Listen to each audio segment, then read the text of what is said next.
Buddhism और हिंदुज़्म में क्या फ़र्क होता है? देखिएगा, इस देश में 4 धर्म यहीं के पैदाइश हैं, जिनमें तथागत गौतम बुद्धा का दिया हुआ धम्म बौद्ध धम्म, दूसरे नंबर पे समकालीन महावीर जैन द्वारा प्रतिपादित जैन धर्म, और उसके बाद सिख धर्म यहीं की पैदाइश है, भारत की ही। और यहाँ तक कि जो मध्य प्रदेश, पहले वाला मध्य प्रदेश, आज का छत्तीसगढ़, वहाँ का बिलासपुर में वहाँ है सतनामी धर्म। गुरु घासीदास होते थे, उन्होंने सतनामी धर्म की स्थापना की। तो इन चारों धर्म को जब हम देखें, और ये जो अभी आपने जिक्र किया हिंदू धर्म, ये तो कहीं भारत की ज़मीन पर जितने भी वेद ग्रंथ मिलते हैं और धार्मिक इनकी पुस्तकें किताबें मिलती हैं, उनमें कहीं पर भी हिंदू धर्म, हिंदू शब्द है ही नहीं। चूँकि इसको तो उस दौरान में इतिहास में जाऊं तो ये बाहर के जब आर्यन लोग आए तो वो सिंधु घाटी से होकर के आए, और वहाँ पर जो इस्लामिक तत्कालीन व्यवस्था थी यहाँ पर, तो उस दौरान ऐसा शब्द इनको कहा गया। और हिंदू सही मायने में कह दूँ तो बड़ा एक तरह का गाली है, लेकिन मैं उसकी व्याख्या में इसलिए नहीं जाऊँगा चूँकि आज का माहौल बड़ा अजीबोगरीब है। जो लोग सुन रहे होंगे वो लोग समझ गए होंगे मेरी बात को कि किस तरीके से हिंदू शब्द गाली के रूप में इन लोगों को कहा गया। तो और जो बौद्ध धर्म है जिसकी आपने चर्चा की, वो तो यहीं का पैदाइश है। और तथागत गौतम बुद्धा ने पूरी जिंदगी लगा करके, और अकेली शख्सियत ऐसी कि जिनको बैसाखी पूर्णिमा को ज्ञान प्राप्त हुआ, बैसाखी पूर्णिमा को जन्म मिला, बैसाखी पूर्णिमा को ही महापरिनिर्वाण प्राप्त हुआ उनको, तो उन्होंने अपने जिंदगी के पूरे जो ज्ञान प्राप्त हुआ उसके आधार पर मध्यम मार्गी बनने की बात कही। ना तो हम किसी चीज़ को इतना खींचें, जैसे बीणा के तार का एग्जाम्पल दिया गया कि वो तार टूट जाएगा तो सुर नहीं देगा, और ना इतने ढीले रखें कि वो उससे फिर सुर नहीं निकलेगा। तो अच्छे सुर आवाज़ हासिल करने के लिए उस बीणा को मध्यम मार्गी, मतलब उतना तार को टाइट करें तो अच्छी आवाज़ आएगी। और जो फर्क की बात कही, बौद्ध धर्म में कहीं पर भी हिंसा, द्वेष भावना, ईर्ष्या, झूठ फरेबी, जालसाजी, चुगलखोरी, नशापत्ता, दूसरे की बहन बेटी को दूसरी निगाह से देखना, ऐसा कहीं पर भी कोई जिक्र नहीं है। त्रिशरण का जब हम पाठ कर लेते हैं तो हम पावन पवित्र तो तभी हो जाते हैं। और जिस दिन हमने पंचशील का पाठ कर लिया, पंचशील के आधार पर हमने चरित्र अपना बना लिया, तो फिर हमसे पवित्र कोई आदमी जमाने पर है नहीं। क्योंकि पंचशील में तथागत ने अपने सिद्धांत में कहा है कि हम किसी की दिए हुए बिना किसी की चीज़ हम नहीं उठाएंगे। अब देखिएगा, यहाँ पर मान लीजिए रास्ते में एक नोट पड़ा है, आपने चारों तरफ देखा और वो उठा लिया, तो आप चरित्रवान तो हो सकते हैं, क्योंकि आपने किसी की चोरी नहीं की, हेरा फेरी नहीं की, जेब नहीं काटी, चीटिंग नहीं की। आप पढ़ा था, कोई उसका था नहीं, उठा लिया, रख लिया जेब में, तो आप चरित्रवान तो हैं, लेकिन सीलवान नहीं। सील ये कहता है कि जिस चीज़ पर मेरा अधिकार ही नहीं है तो मैं उसे उठाऊं क्यों, लूं क्यों। ये जो है बौद्ध धर्म में अलग से विशेषता है। दूसरे, अंधविश्वास और पाखंडवाद के लिए कहीं कोई जगह नहीं है। बौद्ध धर्म में कहीं पर भी कोई जगह नहीं है अंधविश्वास और पाखंड के लिए, झूठ फरेबी, जालसाजी के लिए, शराब, कच्ची पक्की, नशा पत्ता, इसके लिए कहीं कोई जगह ही नहीं है। इसलिए हिंदुज़म के मुकाबले, हिंदू धर्म के मुकाबले बौद्ध धर्म में ये कुछ विशेषताएं हैं। मैं उनकी आलोचना नहीं कर रहा हूँ, वो अपने धर्म में लगे हैं, जी जो भी उनका कहता है। लेकिन देवता उनके 33 करोड़। अब 33 करोड़ देवता, मेरी ज़िंदगी, मान लीजिए मैं इस समय 70 साल का आदमी हूँ और मैं उम्मीद करता हूँ, या मेरे परिवार वाले उम्मीद करते हैं, या आप जैसे शुभचिंतक उम्मीद करते हैं कि 30 साल और तो 100 साल की ज़िंदगी हो गई। और यदि आपने ये कहा कि साहब अब आप 100 साल की उम्र हासिल करने के बाद और आप लोग जो है हिमालय की पहाड़ियों में चले जाइएगा, पूरा ब्रह्मचर्य का पालन करिएगा और 100 साल और ज़िंदा रहिएगा, तो 200 साल की ज़िंदगी मुझे मिल गई। अब 200 साल के जब मैं दिन गिनता हूँ तो 73,000 दिन बन जाते हैं, और जब उसको मिनटों में मैं ले आता हूँ तो 10 करोड़ 47 लाख 27,000 मिनट के करीब बनती हैं। तो मेरी ज़िंदगी 10 करोड़ 47 लाख 27,000 मिनट हो गई। लेकिन हिंदू धर्म के मुताबिक मेरे 33 करोड़ देवता। अब मैं किस किस को मनाऊं? अगर हर मिनट पे न रोटी खाऊं, न पीऊं, न बैठूं, न सोऊं, न बोलूं, न बतलाऊं, न कुछ करूं, केवल मैं मोक्ष प्राप्ति के हासिल उद्देश्य से मैं इन देवताओं को ही मनाऊं, तो पूरी ज़िंदगी में 10 करोड़ 47 लाख 27,000 देवताओं को मना पाया। लेकिन अगर मैं राउंड फिगर कर दूं तो 11 करोड़ देवताओं को मना पाया। लेकिन मेरे देवता कितने? 33 करोड़। अब 22 करोड़ रह गए जिनको मैं कभी नाम नहीं ले पाया, मेरी मजबूरी कि भाई मेरे लिए और उम्र नहीं, और मना पाया 11 करोड़ को। अब जब हमारा इंतकाल हो गया और हम लोग कहीं इनकी व्यवस्था के मुताबिक कहीं स्वर्ग और कहीं नरक में हम लोग चले गए, तो वहाँ जा कर के जब लोग वो पूछेंगे, वहाँ कोई व्यवस्था होती है, तो वो कहेंगे हाँ भाई ये ऐसा आदमी है, इसने केवल 11 करोड़ देवताओं को मनाया है, इसे नरक में डालो। मेरा क्या कसूर है? 22 करोड़ बाकी रह गए। वो नहीं बोले भाई 11 करोड़ तो मनाए, इसको स्वर्ग में ले जाओ। हाय रे, मेरा क्या कसूर है? कोई कहे नरक में, कोई कहे स्वर्ग में, तो भाड़ में जाए, ऐसा जो मैं मतलब खामोखा में। इसलिए मेरे हिंदुज़म में मध्य मार्गी बन करके, चरित्र निर्माण करके, शीलवान हो करके मुझे कहीं पर भी अंधविश्वास और पाखंड में जाने की ज़रूरत नहीं पड़ेगी। और कैसा स्वर्ग, कैसा नरक, कैसा कोई ईश्वर, कैसा कोई भगवान, अगर इस ज़मीन पर ईश्वर होता, भगवान होता, तो फिर ये सारा जो ज़माने में हाउ लड़ाई अशांति फैली हुई है, दंगे फिसाद हो रहे हैं, इनकी कहीं पैदाइश ही नहीं होती।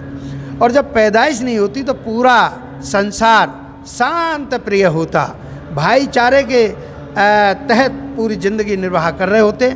हाँ, व्यापारिक क्षेत्र में प्रतिस्पर्धा होती है, लेकिन वो उसमें कहीं दुश्मनी थोड़ी ना है। इसलिए हिंदुज़म में और बौद्धज़म में ज़मीन आसमान का फ़र्क है। हम उनकी आलोचना करने का हमारा कोई मकसद नहीं है, ना हम उनके कोई शब्द ऐसा हम बोलना चाहते कि कहीं उनके लिए कोई ऐसा लगे कि भाई ये हमारे धर्म की जो अवमानना कर रहे हैं, हमारा वो भी कोई मकसद नहीं है। लेकिन हाँ, अपनी विशेषता ज़रूर बताने की बात है, जो हमारा लक्ष्य है। कि देखिएगा, जब तथागत ने उनके सिद्धांतों पर आधारित ऐसा नज़र आता है कि प्राकृतिक व्यवस्था के चारों आवश्यक तत्व आवश्यक मात्रा में, आवश्यक रासायनिक प्रक्रिया आवश्यक समय पर पूरा कर लेते हैं, तभी जीव पैदा हो जाता है। जैसे मैंने किसी माई के लाल को ऐसा नहीं देखा कि दूसरे के घर से गेहूँ से घुन ला करके अपने घर के गेहूँ में घुन डालता हो। और आटे में जो महीने में सुरहरी हो जाती हैं, ऐसे भी कोई आदमी ऐसा नहीं है जो दूसरे के घर से ला करके आटे में से सुरहरी अपने आटे में लाता हो। लेकिन बट नेचुरल, प्राकृतिक व्यवस्था में वो पैदा हो जाती हैं, क्योंकि प्राकृतिक व्यवस्था के चारों आवश्यक तत्व धम्म के हिसाब से, और अगर मैं उनके हिंदुज़म के हिसाब से कहूँ तो पांचों आवश्यक तत्व, प्राकृतिक व्यवस्था के पांचों आवश्यक तत्व आवश्यक मात्रा में, आवश्यक रासायनिक प्रक्रिया आवश्यक समय पर जब पूरा कर लेते हैं, जीव पैदा हो जाता है। ना कोई ऐसा है कि वो आदमी कि भाई दूसरे की नाली में इतना बढ़िया कीड़ा है, ये तो मेरे नाली में होना चाहिए, ऐसे भी कोई नहीं लाता है। लेकिन बट नेचुरल वो पैदा हो जाता है। तो ये धम्म की विशेषता है कि अंधविश्वास और पाखंड में जाने नहीं देता है आदमी को, क्योंकि वहाँ तो फिर मत्था टेको अभियान है। यहाँ तो केवल मात्र हम तथागत की पावन स्मृति अपने दिल में रखते हैं और हर समय स्मरण रहता है उनका। तो उनका जो दिए हुए पंचशील हैं उसके आधार पर हमारा ज़िंदगी जब निर्वाह होता है तो हमसे कभी कोई दुष्कर्म, कोई पाप, कोई अन्याय, कोई व्यभिचार, कोई भ्रष्टाचार का चरित्र और कोई काम हो ही नहीं सकता। इसलिए मेरे बौद्धिज्म में और हिंदुज्म में अंतर है। वहाँ देखिएगा, कहते हैं भाई पाप का फल भुगतना पड़ता है। कब? अरे भाई यहाँ तो सही मायने में ये है कि अगर मैंने चोरी की है तो अभी तत्काल मिलेगा रिजल्ट, लेकिन वहाँ तो ये कहा गया है कि कर्म किए जा, फल की इच्छा मत कर। मतलब चोरी, जारी, हेरा फेरी, चीटिंग, सारे काम कर,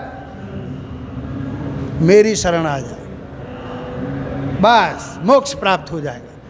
ना ना ना, यहाँ पर मोक्ष का कोई लफड़ा नहीं है। यही इसी जमीन पे, इसी जिंदगी में मोक्ष है। स्वर्ग नरक इसी जिंदगी में है और यही में है, जमीन पर ही है। यदि मैं समाज में मान सम्मान स्वाभिमान के साथ ज़िंदगी व्यतीत कर रहा हूँ, परिवार के साथ सुख में माहौल में अपनी ज़िंदगी व्यतीत कर रहा हूँ, तो साक्षात जन्नत में हूँ। और यदि कहीं मेरे कर्म खराब हैं तो उसके आधार पर मैं दोजख में हूँ। तो ये व्याख्या बनती है और इस व्याख्या को धम्म में बड़े बेहतरीन तरीके से समझाया गया है। पंचशील में यही तो है कि मैं बिना किसी की दी हुई चीज़ नहीं लूँगा, मतलब मैं चोरी जारी नहीं करूँगा, मैं अनावश्यक जीव हत्या नहीं करूँगा। ये कहा गया कि मैं कच्ची पक्की शराब और नशा पत्ता नहीं करूँगा। ये कहा गया कि मैं झूठ नहीं बोलूँगा और किसी की चुगली नहीं करूँगा और दूसरे की बहन बेटी को अपनी बहन बेटी की तरह देखूँगा। तो अब इस आचरण को यदि हम ढाल लेते हैं, तो यदि हम शराब वराब नहीं पीते हैं, नशा पत्ता नहीं करते हैं, तो किसी झगड़ा फसाद नहीं होगा। और जब झगड़ा फसाद नहीं होगा तो ज़िंदगी बेहतर होगी। किसी की बहन बेटी को जब हम अच्छी नीयत से देखते हैं, बहन बेटी मान करके बात करते हैं, तो कोई झगड़ा नहीं होगा। और जब झगड़ा नहीं होगा तो ज़िंदगी बेहतर चलेगी। अब यदि हम किसी की चोरी जारी नहीं करेंगे तो कोई मुकदमा नहीं लगेगा, सज़ा नहीं होगी, बढ़िया ज़िंदगी होगी, ठुकाई पिटाई नहीं होगी।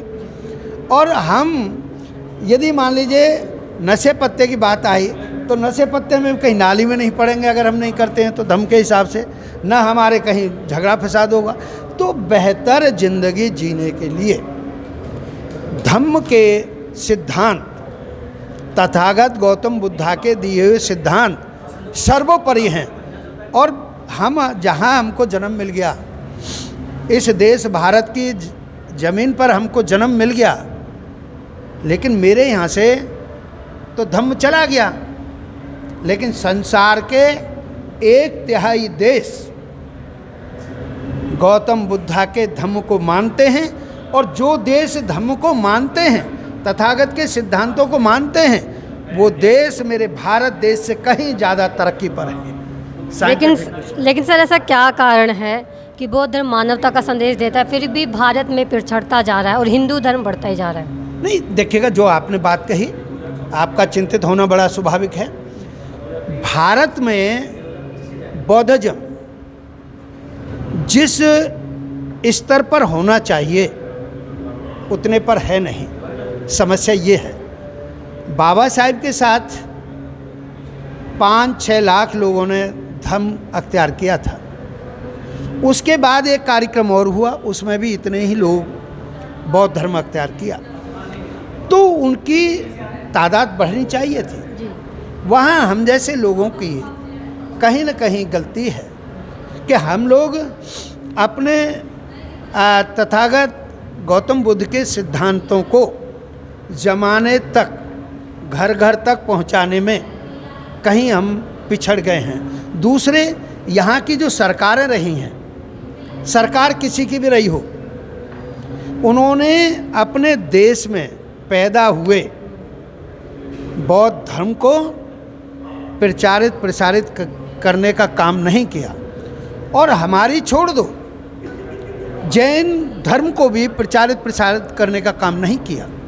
लेकिन चूंकि उस धर्म के अनुयायी, जैन धर्म के अनुयायी, चूँकि अधिकतर धनाढ़ वर्ग से आते हैं, पूंजीपति वर्ग से लोग आते हैं, तो उनके पास कुछ साधन हैं। और सही माने में कह दें, आज हम इतना तो तसल्ली में हैं कि आज हम खुशहाल ज़िंदगी जी रहे हैं और वो सारी की सारी तथागत गौतम बुद्धा के ही सिद्धांतों पर ज़िंदगी जीने से हैं। और तो और अगर मैं आकलन कर दूं, कैलकुलेशन कर दूं, मैं बैंक कर रहा हूं कि तथागत के सिद्धांतों पे चलने पर कम से कम 70-80 हज़ार से लेकर के 1.5-2 लाख रुपए तक की आमदनी अलग से मिल जाएगी।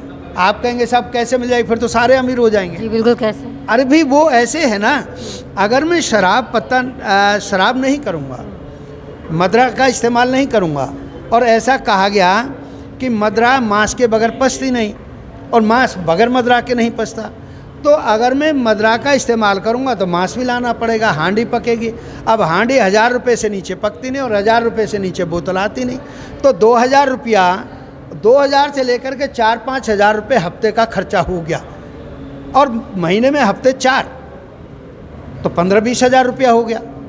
फिर उसके साथ कुछ और भी चाहिए मटेरियल, उस पर पैसा लगता है, उसकी सारे की कैलकुलेशन करें, बीड़ी सिगरेट हुक्का तंबाकू की कैलकुलेशन करें हम लोग, तो वो जा कर के और फिर उसका महीने बाद हम आकलन करें, गणना करें, और फिर 1 साल का खर्चा लगाएं तो 2-2.5 लाख रुपए का एक बिल्कुल ऐसा जो इनडायरेक्टली हम अमीर हो जाते हैं इतने धन से।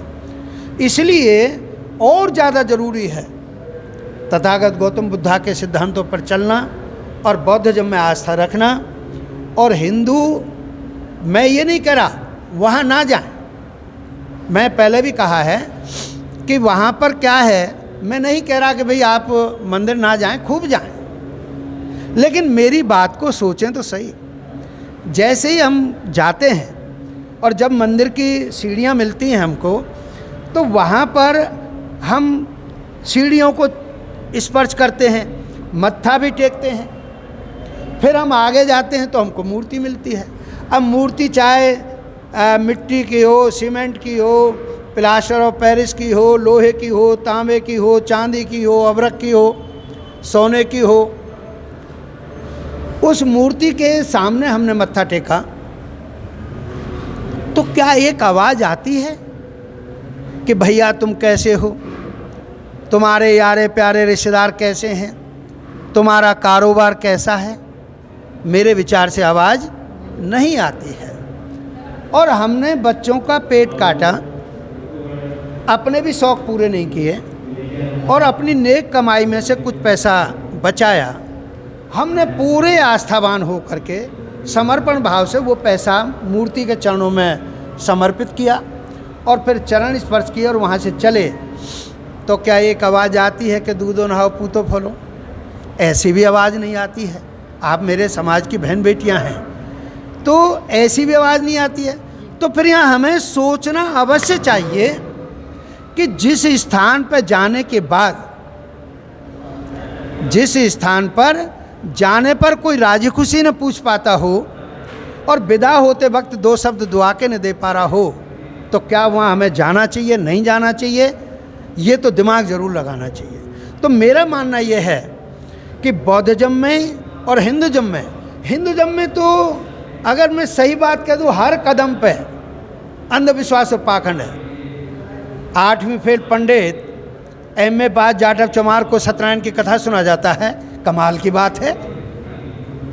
और फिर ऐसा भी होता है, कथा पढ़ने के लिए आए, उससे कहा रामलाल से, रामलाल M.A. पास है, आए 8वीं पास पंडित जी, बोले हाँ भाई रामलाल, गाय का गोबर लाओ। अगर भाई गाय का गोबर इतना ही आवश्यक है तो भैया तुम थैली में जब अपनी किताब रखते हो तो गाय का गोबर भी लेकर के चलो। This is also instrument for the preparation of कथा। लेकिन वो अपने साथ नहीं, वो हमारा उस रामलाल का दिमाग को ताड़ता है हर वक्त कि इसका दिमाग कितना काम कर रहा है। अब रामलाल गए, गोबर ले आए, बोले पंडित जी ये रहा गोबर, ठीक है भाई इसे 2 जगह रखो। अरे भाई जब रामलाल ले आया तो पंडित जी अब इसे 2 जगह तो आप रख लो, लेकिन वो जानता है कि रामलाल दिमाग से पैदल है और ये गंद है गोबर, मैं इसको हाथ गंदा क्यों करूं। उस रामलाल से ही कहता है कि इसको 2 जगह रखो, और जैसे ही रामलाल रख देता है 2 जगह, पंडित जी कहते हैं ये गौरी है ये गणेश है। अरे अभी अभी तक तो गोबर था, अब वो गौरी हो गया और गणेश हो गया और रामलाल का सिर नीचे हो गया, मत्था टेक रहा है। तो गलती और बेवकूफ़ी मेरे रामलाल की है, चाहे वो MA पास है चाहे PhD है। इसलिए ऐसे अंधविश्वास और पाखंड से बाहर निकल करके जिस दिन तथागत के दिए हुए सिद्धांतों पर ज़िंदगी बना ली, सुख में हो जाएगी, सदैव के लिए सुख में हो जाएगी, और पीढ़ी दर पीढ़ी के लिए बड़ा लाभ होगा, खुशहाल होगा। और वही परिवार खुशहाल नहीं होगा जब एक परिवार खुशहाल होगा उसके साथ दूसरा अनुकरण करेगा तथागत के सिद्धांतों का, तो समाज खुशहाल होगा, और जब जिस देश में समाज खुशहाल हो जाएगा तो वो देश भी खुशहाल होगा। इसलिए मेरा तो ये कहना है कि भारत देश के लिए भारत में ही स्थापित तथागत गौतम बुद्धा के सिद्धांतों पर दिया हुआ बौद्ध धर्म की ही आवश्यकता है, दूसरे धर्मों की यहाँ भारत में कहीं आवश्यकता है नहीं। और मैं तो जिनमें पैदा हुआ हूँ उन लोगों से मेरा तो अनुरोध है करबद्ध कि हम दूसरे की आलोचना ना करें, लेकिन अपने की तारीफ तो ज़रूर करें। वो लोग भले ही हमारी आलोचना करें, वो करते रहें, लेकिन हमारा आलोचना करने का मकसद नहीं, क्योंकि तथागत के सिद्धांत में कहीं बुराई, आलोचना, चुगली ये आता नहीं है और हमारे भी चरित्र में कहीं है नहीं। इस तरीके से एक बौद्ध धर्म में और हिंदू मत के जो व्यवहार हैं, उनके आचरण हैं, उनका रिजल्टेंट है, उनमें इतना अंतर है। अगर आपने अभी तक हमारा चैनल सब्सक्राइब नहीं किया है तो सब्सक्राइब करें और घंटी का बटन बिल्कुल भी दबाना ना भूलें, ताकि सभी लेटेस्ट खबरें पहुंच सकें आप पे सबसे पहले।